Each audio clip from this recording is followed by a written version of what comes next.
Hello, beloveds. Happy Saturday. I wanted to finish up on the spiritual untruths that are being held onto or clutched very tightly as if they are the end-all be-all. And the next one that I have is that to judge is to not be spiritual. And we're human beings. We've lived for thousands and thousands of years. We've had to judge to keep ourselves safe. We've had to judge to see whether it's the right time to plant something or harvest something. We've used the quality of judging as in a discerning way. Now, being judgmental, that's another thing, and I'll get to that. But it's like it's that first hit that you get when you say, "Oh wow, that person's different from me," or their skin is a different color, they live in a different region of the world, they have a different religion than I do. And I don't know if I like that. And that's just that initial, this is a dense experience, right? We are in human form, in a spirit, in a spiritual experience, and that's just natural. So anybody who says they don't judge, you decide what to do with that. The most important thing about this untruth is what we do with the next thought, not the first one of judging. That's just a natural thing. It's the next one. If we judge somebody because they're different from us and then we treat them poorly, right? Or we don't open up our heart when we're being called, when we're being called to be of service, or we gossip about them, that's going to take us down, right? So it's always that second, the next thought. What do we do with this human quality that is ours? It lives in our DNA of judging.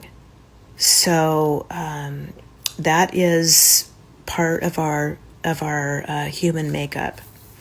And the next is parking lot readings. And this is not really an untruth, but it kind of fits in that category. It's when someone walks up to you randomly in a parking lot, in a coffee shop or whatever, you don't even know them, and they start to read you. They start to either say, hey, your second chakra looks like it's blocked, and I think if I give you a little Reiki right now, I can really help you. Or, wow, I'm looking at your auric field and, it's inhabited by entities. Or, your spirit guides just gave me a message for you. Well, spirit guides are very personal to the soul that they are guiding, and they will never give random people messages about your life. You are the one that receives these messages. So in any case, being a practitioner in the healing arts means that we have a responsibility, that we set up a space to give a reading, that we ask permission. We're sought out, first of all.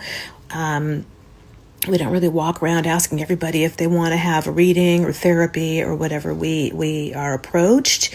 We ask permission, we set up the space, and we don't merge, right? So we set up energetic boundaries so that I know where I end and where you begin. And when I'm reading you, right? And my own personal issues don't come into the picture. And through entrainment, which I spoke about in a previous video, and I will do some more videos about it because somebody asked, they were interested. Through entrainment, I can take my frequency. If I find that I'm merging or something has affected me about my client, I can take my frequency down, regroup, redirect, and then bring my frequency back up. It takes seconds. And so I'm ready to now, again, meet the client in an even and equal exchange. And let me think of what is the last spiritual untruth.